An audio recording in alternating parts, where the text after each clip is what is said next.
오늘 함께 나눌 말씀은 출애굽기 16장 1절에서 10절까지의 말씀입니다. 출애굽기 16장 1절에서 10절의 말씀입니다.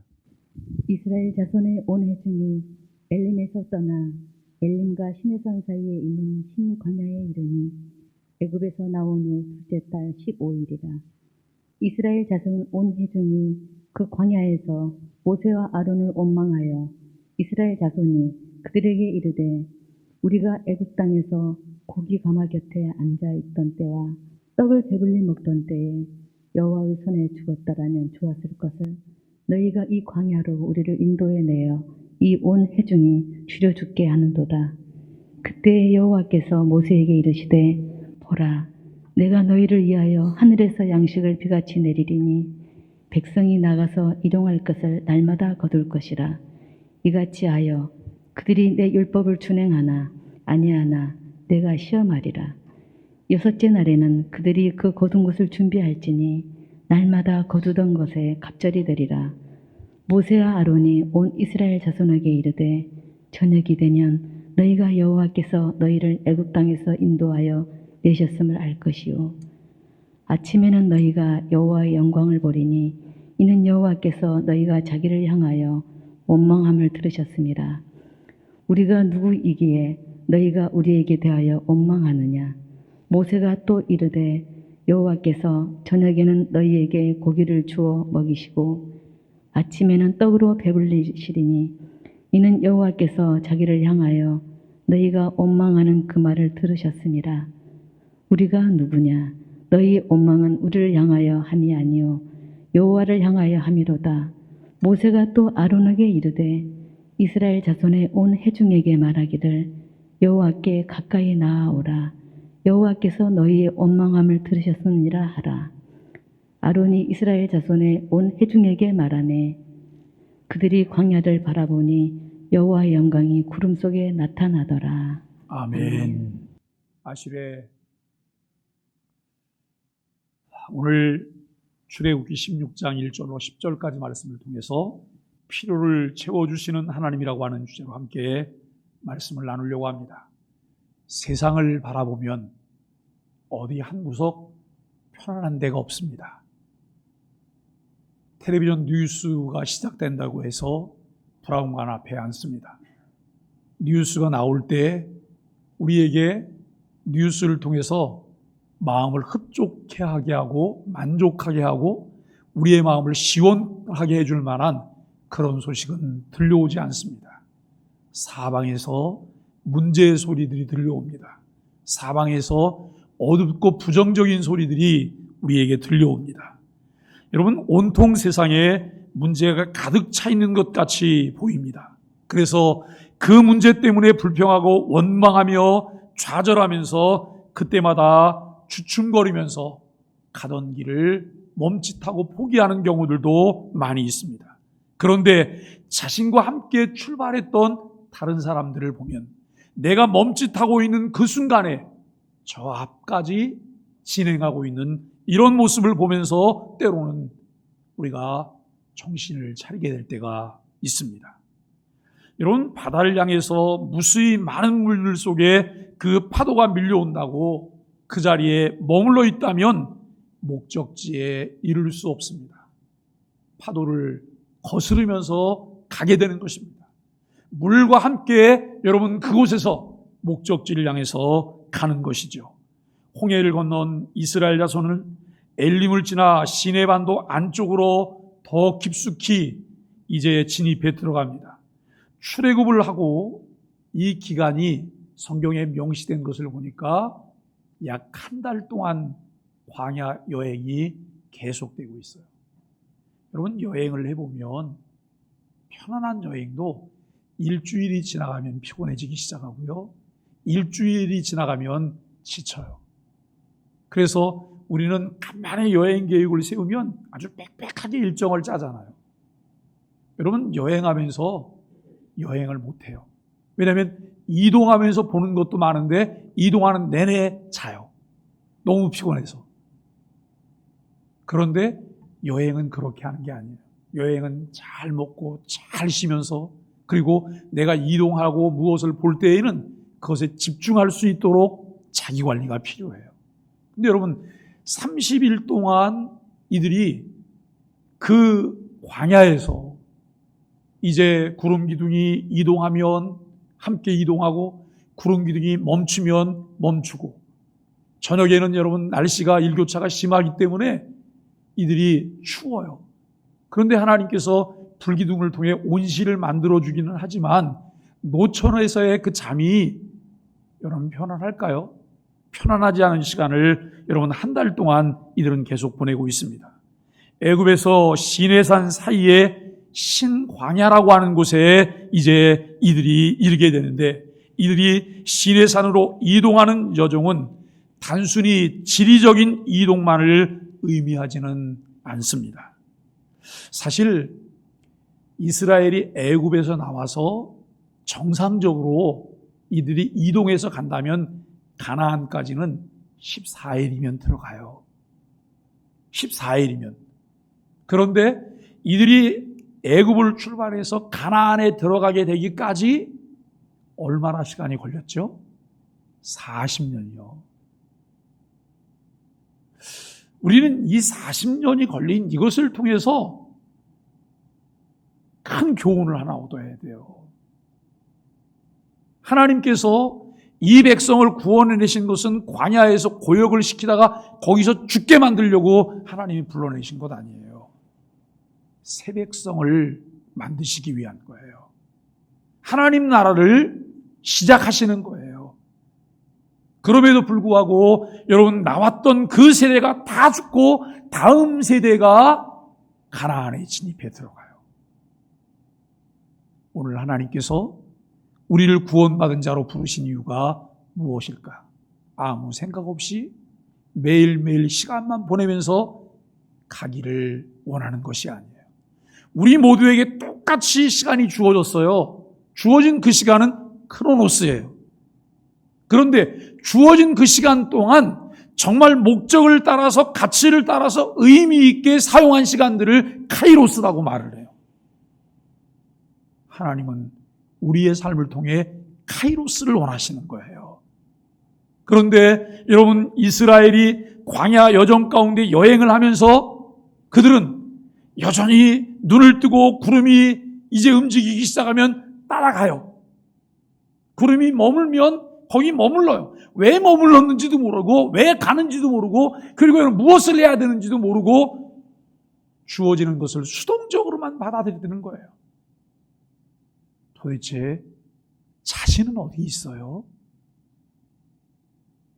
그리고 그것에서 보호자가 되시는 하나님은 어디 계세요? 이것이 숙제를 해결할 수 있는 방법이에요.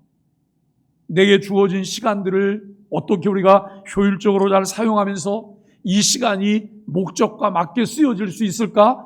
얼마나 가치를 더하면서 우리가 살아갈 수 있을까? 이 생각들을 해보면서 우리가 세상을 사는 것이죠. 여호와의 큰 능력으로 출애굽해서 구원받은 이스라엘 자손은 과거 애굽에서 종살이하던 시절에 구습을 벗어버리고 여호와께서 제정하신 규례와 삶으로 살아내는 방법을 배울 뿐만 아니라 그분의 인재와 함께 걸어가는 이들이 되어야 한다라고 하는 것입니다. 그러나 이스라엘 자손은 기본기가 부족하다는 이 이유로 번번이 모세와 하나님을 원망해요. 우리가 여러분 신앙생활하면서 늘 우리에게 필요한 것이 뭐냐면 기본기가 탄탄해지고 있나? 기본기가 탄탄해지고 있나? 2020년도에는 내가 조그만 일만 있어도 넘어지고 쓰러졌어요. 뿌리채 흔들려서 여러분 신앙생활을 해야 될까 말아야 될까 여기 계속 머물러 있어야 될까 말아야 될까 라고 했다고 한다면 2021년도에는 내 마음이 하나님 앞에 하나님 정한 마음이 되었어요. 정한 마음이 되었어요. 주만 바라볼 거예요. 주만 쫓아갈 거예요. 다짐했어요. 그런데 여러분 다짐 한 번 한 것만으로 모든 것이 다 해결되면 얼마나 좋겠어요. 그러면 아마 우리가 하나님일 거예요. 그렇죠? 작정을 했는데 2, 3일도 안 돼갖고 또 마음이 흔들리고 흔들리기 시작하는 거예요. 그런데 우리가 여러분 점점 더 기본기가 생기고 이 신앙의 근육들이 붙으면서 2, 3일 만에 한 번씩 질퍽거리고 넘어지는 것이 여러분 텀이 일주일로 길어지고 한 달로 길어지고 그리고 1년으로 길어지고 이제는 꾸준히 가게 되는 이런 기본기가 만들어지는 일들이 필요하다라고 하는 것을 우리는 생각하게 되어집니다. 이스라엘 자손이 애굽에서 체득한 종의 근성을 벗어버리기를 원치 않은 것도 사실이지만 엄연히 말해서 그들과 하나님 사이의 신뢰를 바탕으로 친밀하고 인격적인 관계가 아직 형성되어지지 않았다는 거예요. 여러분 예배당에 나오셨어요? 내가 예배당에 도착하자마자 하나님 앞에 머리 숙여 기도해요.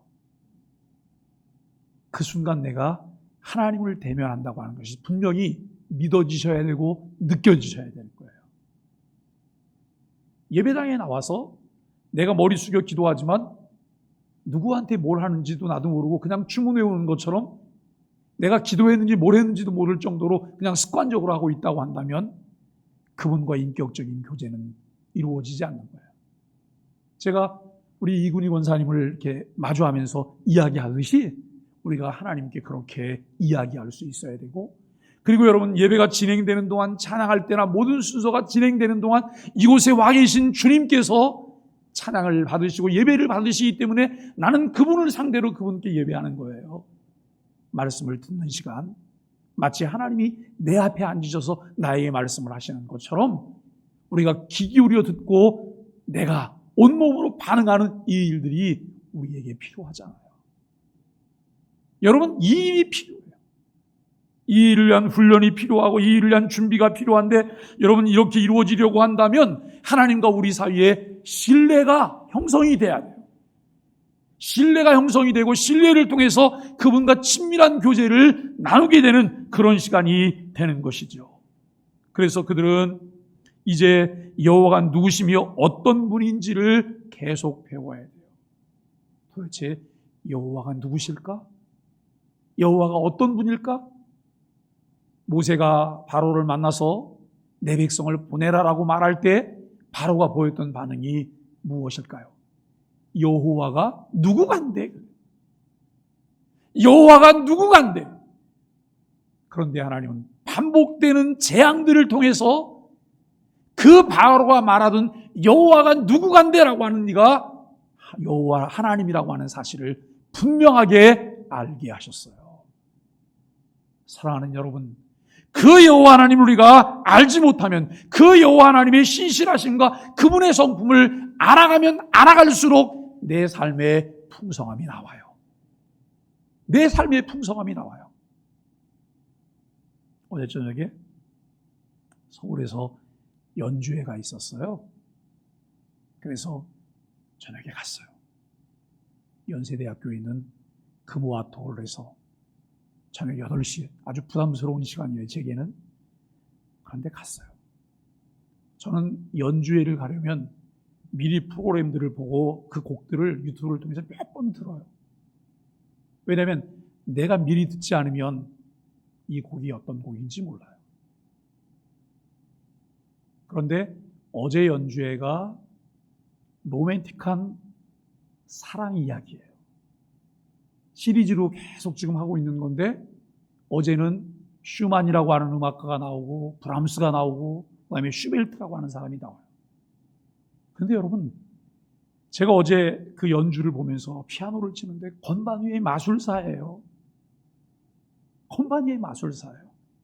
1시간이 넘는 시간 연주를 하는데 악보 없이 다 외워서, 그냥 외운 정도가 아니에요. 가지고 놀 정도로 연주를 해요. 그런데 연주를 딱 듣는 순간, 이거는 슈만이야. 이거는 브람스잖아. 이거는 우리가 너무나 잘 아는 슈베르트잖아. 이런 것들이 느껴져요.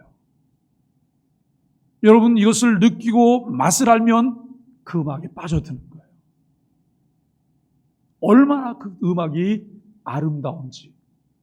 그 음악 속에서 모든 감정이 다 표현되어져요. 기뻐 뛰며 춤을 추고 있는 것부터 시작해서 여러분 우울하고 슬픈 감정들, 그리고 노년에 자기의 무겁고 침침한 이런 부분들, 저는 브람스를 굉장히 좋아하는데요. 브람스 음악은 장엄함들이 있어서는 너무나 좋아요. 근데 어제 내용은 브람스의 노년을 묘사하는 내용들이 나와요. 사랑하는 여러분, 오늘 우리가 신앙생활하면서 하나님이 누구신지, 하나님이 어떤 분이신지 알아가면 신앙생활이 재밌어요. 무료하지 않아요.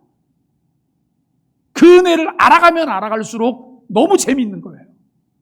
그런데 그 맛을 모르면 이것처럼 지루하고 힘든 것이 어디 있을까라고 하는 생각을 우리는 하게 됩니다.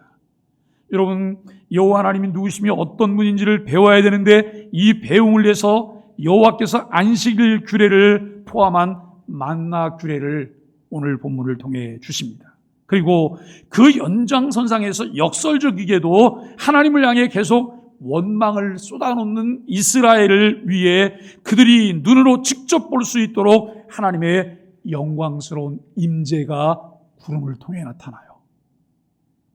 계획적이고 치밀하게 이스라엘 백성이 하나님의 백성으로 살도록 하시기 위해 설계하시고 그 프로그램에 따라서 백성다운 모습을 갖추도록 인도하시지만, 신광야에서 또 사건이 터졌어요. 광야에서 척박한 환경에 노출된 이스라엘은 모세와 아론을 향해서 성급하게도 무례한 원망을 토해냅니다. 애굽에서 바로와 애굽 사람들의 종으로 살다가 죽을지언정, 이처럼 광야에서 배고픔과 목마름을 겪어야 하는 현실을 받아들일 수 없다는 거예요.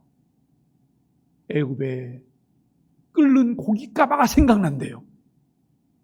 애굽에서 먹던 고기들이 생각이 난다는 거예요. 우리 너무 지금 허기지고 배고프다고 하는 그런 이제 원망과 불평들을 토해냅니다. 그런데 이들의 원망을 통해 드러나는 더 심각한 문제는 정작 그들이 애굽의 삶을 회상하다 못해 동경하고 있어요. 애굽의 삶을 되돌아볼 수 있어요. 회상해 볼 수 있어요. 동경해요. 예수 그리스도를 믿기 전의 삶을 동경해요. 여러분, 어떤 사람이 정말 사랑해서 죽고 못 살아서 결혼을 했는데 결혼하고 얼마 지나지 않아서 결혼하기 전에 미혼으로 있을 때를 동경하게 된다면 그 삶이 행복할까요? 행복한 삶을 만들어 가야 되는 것이죠. 여러분, 이것은 출애굽의 목적과 의미를 헛되게 하는 것입니다. 애굽에서 종노릇하며 살던 상태로 회개하려는 욕망과 의지를 드러냄으로써 그들에게 여전히 여호와를 향한 믿음과 신뢰가 없을 뿐만 아니라 여호와께서 왜 자신들을 구원해 주셨는지를 깨닫지 못하고 있다고 하는 것을 여실히 드러내 보이고 있다는 거예요. 이스라엘 자손의 원망을 들으신 여호와께서 그들의 불만을 해소해 줄 방안을 모세에게 전달하세요. 참 이상해요. 그렇게 원망 불평하면 하나님께서 좀 혼 좀 내주시면 안 돼요?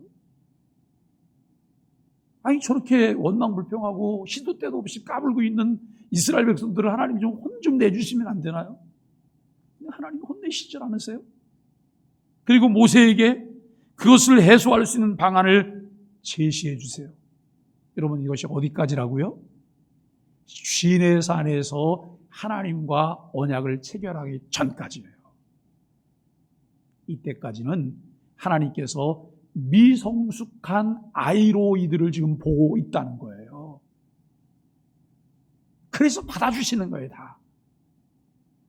여러분, 이때 하나님께서 이제 모세를 통해 전달하신 것이 무엇이냐면 만나 규례예요. 만나 규례. 배고픔과 허기를 채울 수 없다는 이유로 원망을 토로한 이스라엘 자손을 향해서 여호와께서는 하늘에서 양식을 비같이 내려주겠다고 약속을 해요. 그래, 너네 배고프냐? 양식을 하늘에서 비같이 내려주마. 참, 하나님은 상상도 못한 일을 자꾸 진행하세요. 네. 그 견고한 진과 같은 이 애굽과 바로를 깨뜨리는데 생각하지도 못했던 10가지 재앙들을 가지고 와서 그 재앙들을 통해서 여러분 차근차근 바로를 완전히 짓밟아 버리시는 이런 모습을 우리가 성경을 통해 보았잖아요. 홍해가 가로막고 뒤에서 애국 군사가 따라오는 진퇴양난의 어려움에 빠졌어요. 그 상황에서 전혀 생각하지 못했던 홍해 바다를 여시고 그 길을 건너가게 하셨던 하나님이에요. 물을 만났는데 물이 써서 원망불평하고 있는 이들에게 한 나뭇가지를 지시하셔서 그 물을 달게 하셨던 하나님. 그리고 그들에게 나는 여호와 라파라, 나는 치료자라, 이렇게 계시한 하나님께서 엘림을 통하여 이들을 위로하시고 쉼을 주시고 그들을 치료하시는 여호와 하나님이세요. 그런데 이번에는 하나님께서 하늘에서 양식을 비같이 내려주시겠다고 말씀하세요. 여러분, 이분이 누구예요? 다 같이 한번 따라 하시죠. 내가 믿는 하나님, 내가 믿는 하나님, 내 하나님, 우리 아버지.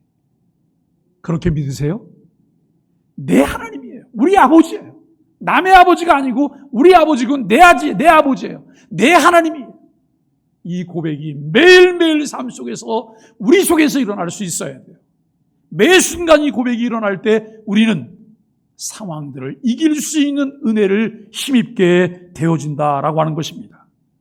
배고프다고 먹을 것 때문에 원망하는 이들에게 내가 빵을 비같이 내릴 것이라고 하시는 말씀을 하심으로써 상식을 초월하는 거대한 하나님의 공급하심을 기대하도록 만듭니다.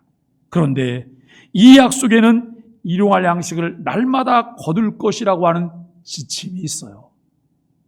우리는 하나님의 말씀을 조금 더 관심 있게 세밀하게 보셔야 돼요. 너희가 내 안에 거하고 내 말이 너희 안에 거하면 무엇이든지 원하는 대로 구하라, 그리하면 이루리라. 이 말씀도 우리는 이 말씀에 취해요. 무엇이든지 원하는 대로 주신다고? 무엇인지 원하는 대로 주신다고?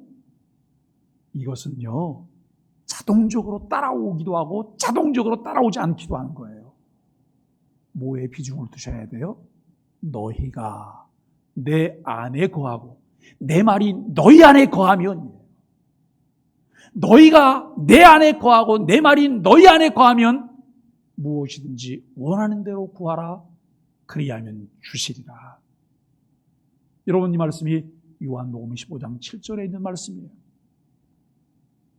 그런데 요한일서 5장 14절 말씀을 보면 그의 뜻대로 무엇을 구하면 들으심이라 라고 말씀하세요. 왜 내 말이 너희 안에 거해야 되고 너희가 내 안에 거해야 될까요? 주님과 인격적인 친밀한 교제를 통해서 아버지의 뜻이 무엇인지를 알게 되는 거예요. 그래서 우리가 하나님께 기도할 때 뜻이 하늘에서 이루어진 것 같이 땅에서도 이루어지게 하여 주옵소서라고 기도하는 거예요. 하나님, 이거 해줘야 돼요. 땡깡 부리고 협박하고 위협하고 내가 뭔가 액션을 취하고, 그리고 여러분, 내가 뭔가를 한 것 때문에 하나님이 들어주는 것처럼 생각하는 것은, 이것은 4살, 5살 먹은 아이의 행태잖아요. 그런데 조금 크고 머리가 크면 부모의 의중이 무엇인지 알아요.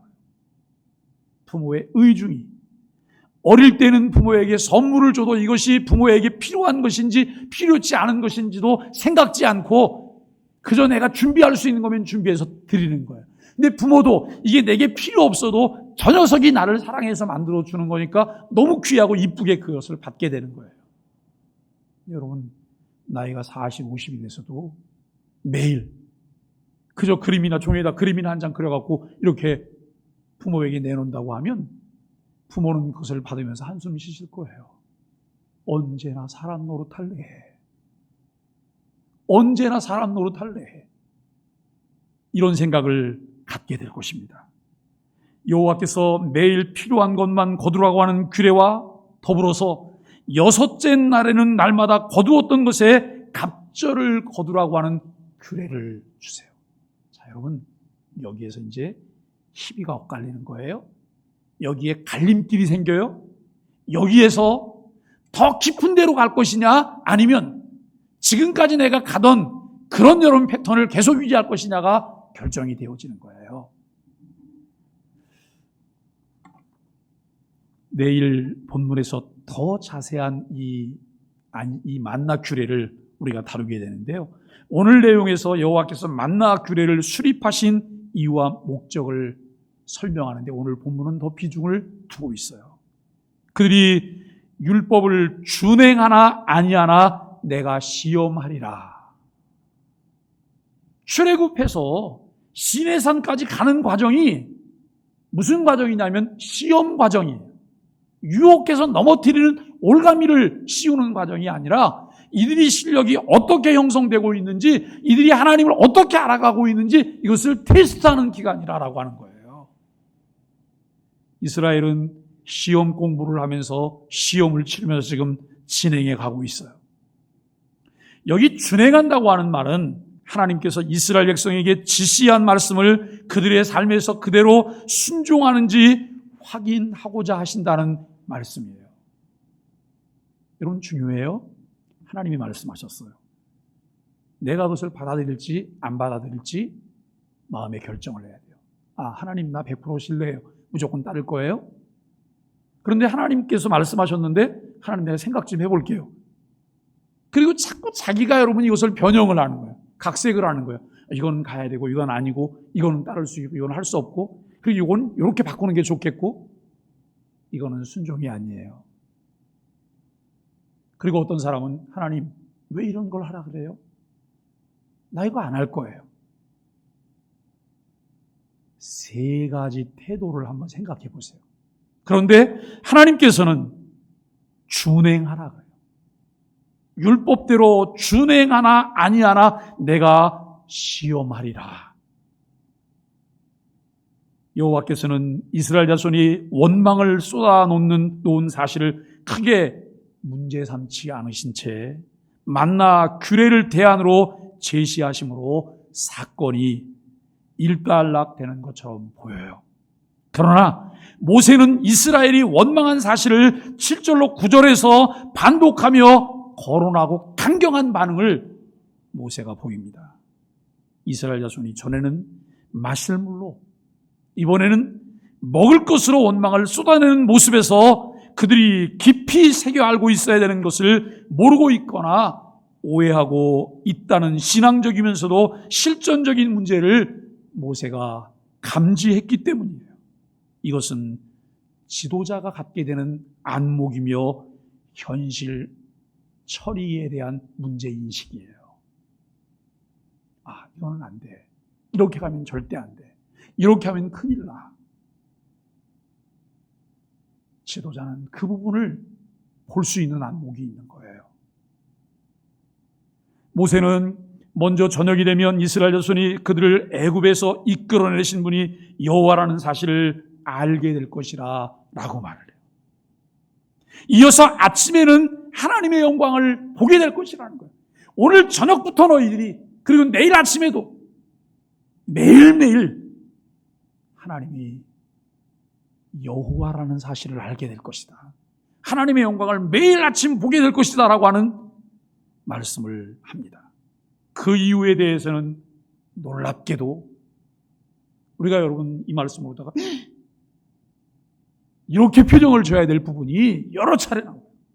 그게 뭐냐면 놀랍게도 그들이 여호와를 향해 원망하는 소리를 여호와께서 들으셨기 때문이라 라고 말하는 거예요.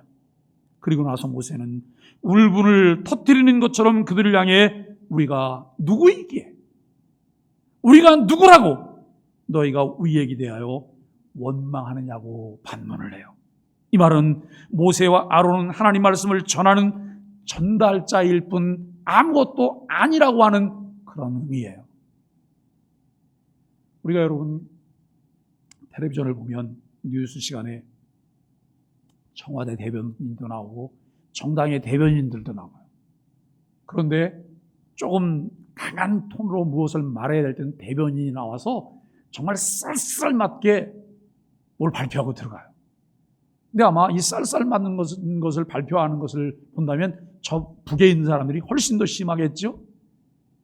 아주 언어 표현도 격렬하고 한 그 표현들을 그냥 영어 없이 다 표현하면서 까부술 거라고, 쳐부술 거라고, 여러분 이렇게 표현하잖아요.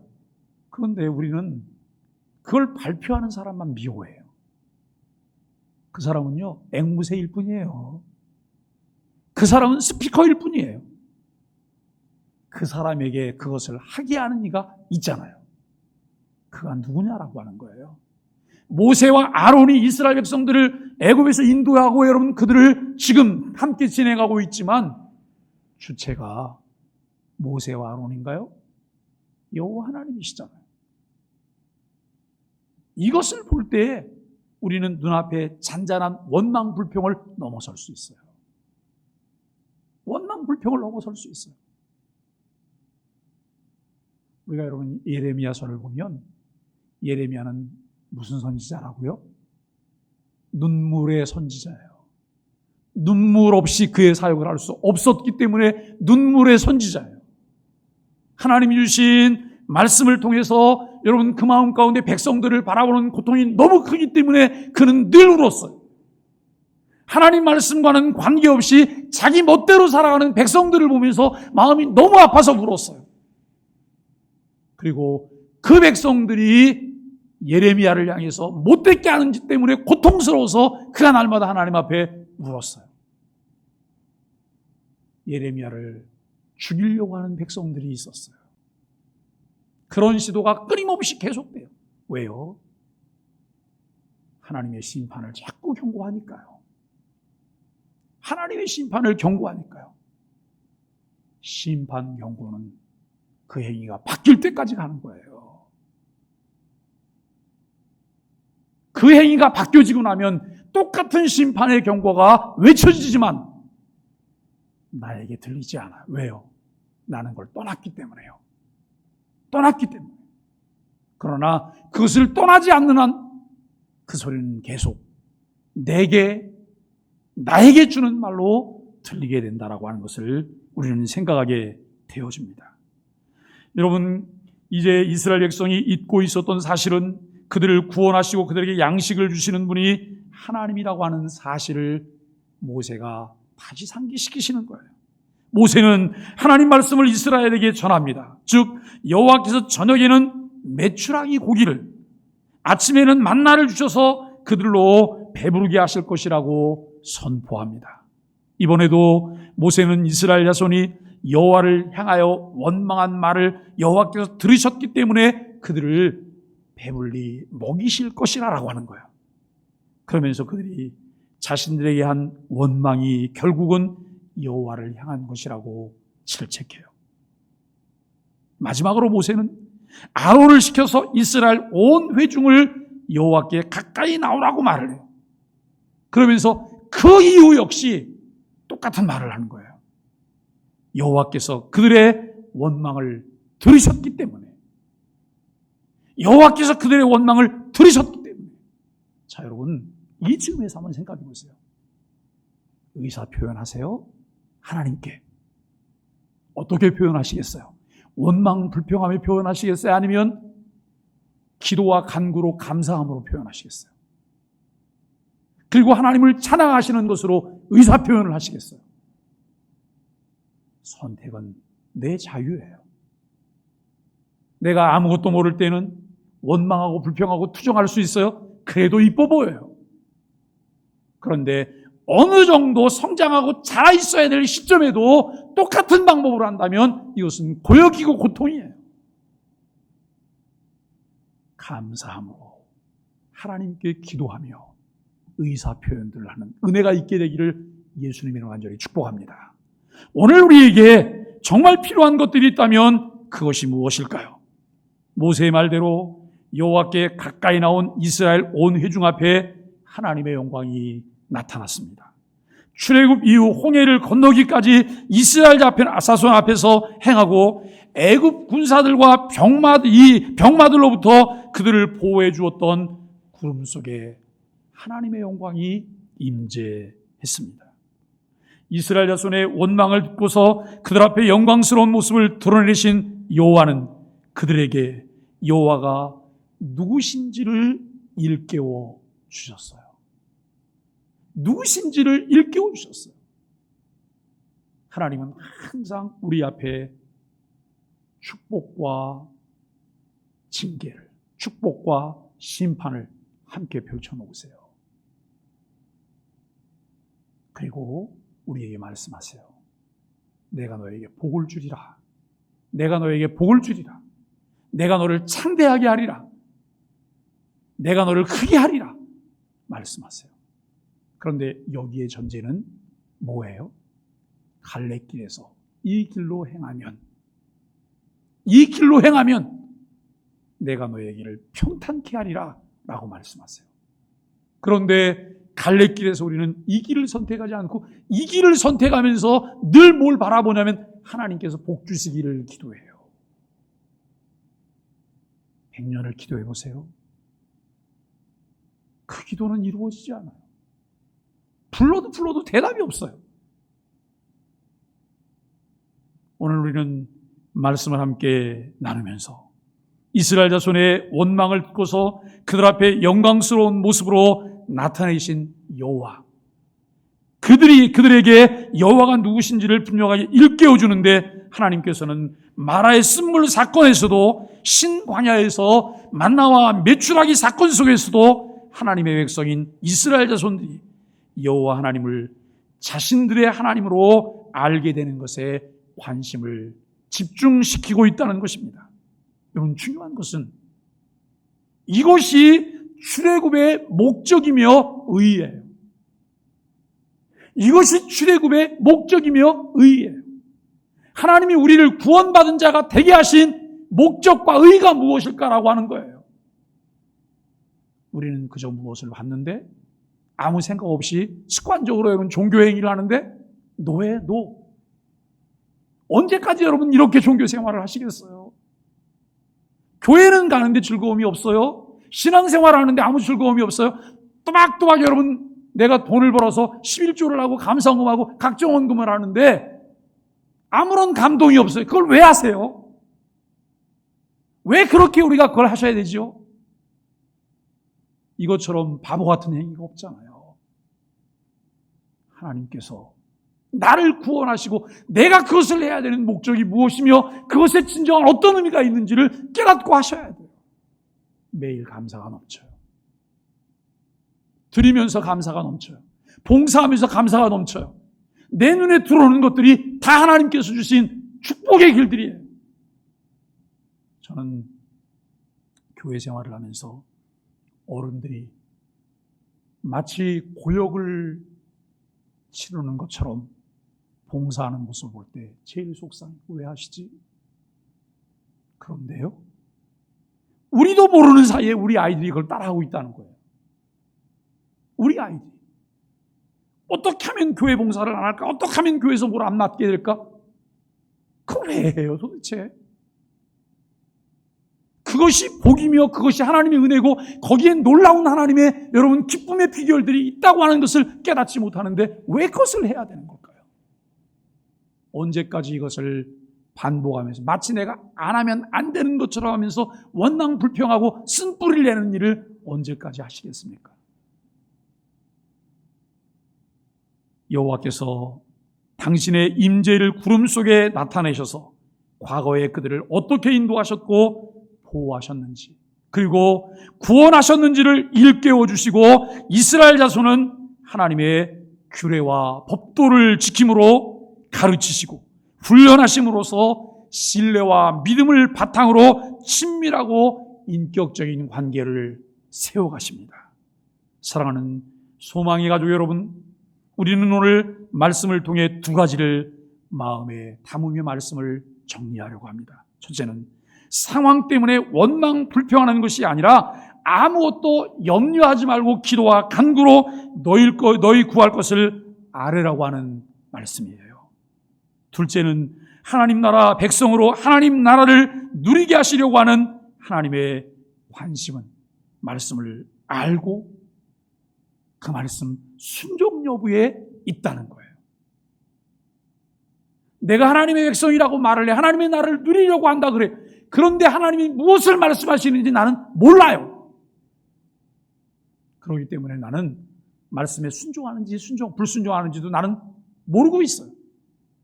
그렇다면 은혜의 풍성함을 누릴 수 있을까요? 그 은혜를 누리며 살게 될까요? 왜 말씀을 펼쳐서 읽어야 할까요? 우리가 여러분 이번 주간에 출애굽기 이제 15장 마지막 부분부터 여러분 우리가 계속해서 말씀을 보고 있어요. 우리가 은혜를 사모할 때 시내산에 당도하기까지 그 말씀들을 여러 차례 읽어보세요. 설교 시간에 들어오는 말씀이 달라요. 이해가 달라요. 우리에게 필요한 부분들이 그러한 부분들이에요. 앤드류 머리라고 하는 분이 있어요. 그분은 이렇게 말했어요. 온전한 순종은 오직 주님과 끊임없이 교제함으로 가능하다. 하나님과 인격적인 교제가 단절이 되면 그분을 통해서는 순종이 아닌 불순종과 불신앙과 원망과 불평만 나오게 되는 거예요.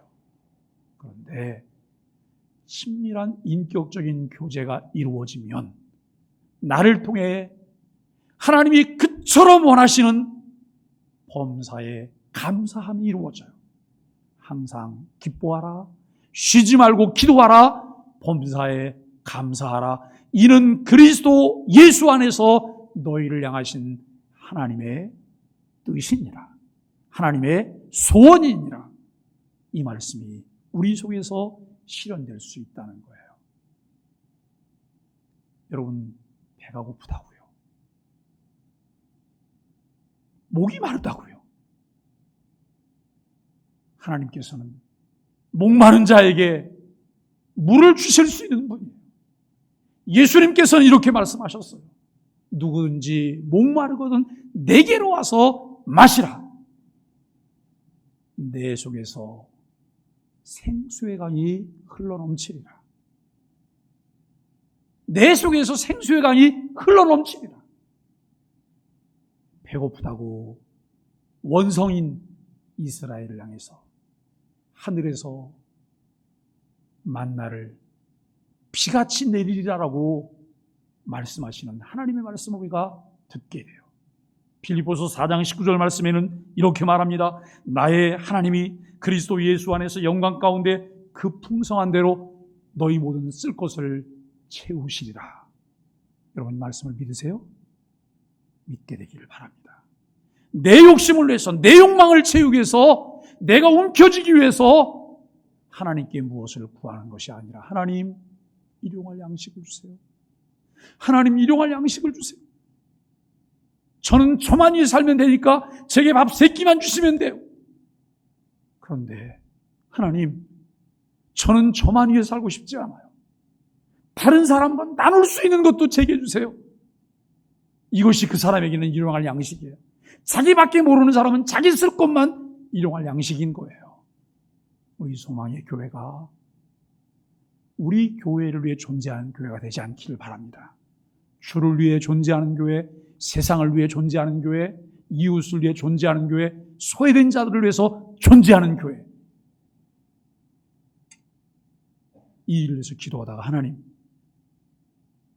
이 일에 저를 사용해 주세요. 제가 쓰임받게 해주세요. 저에게 하나님 복의 통로가 되게 해주세요. 이 기도를 하나님께 드리게 되기를 예수 그리스도의 이름으로 간절히 축복합니다.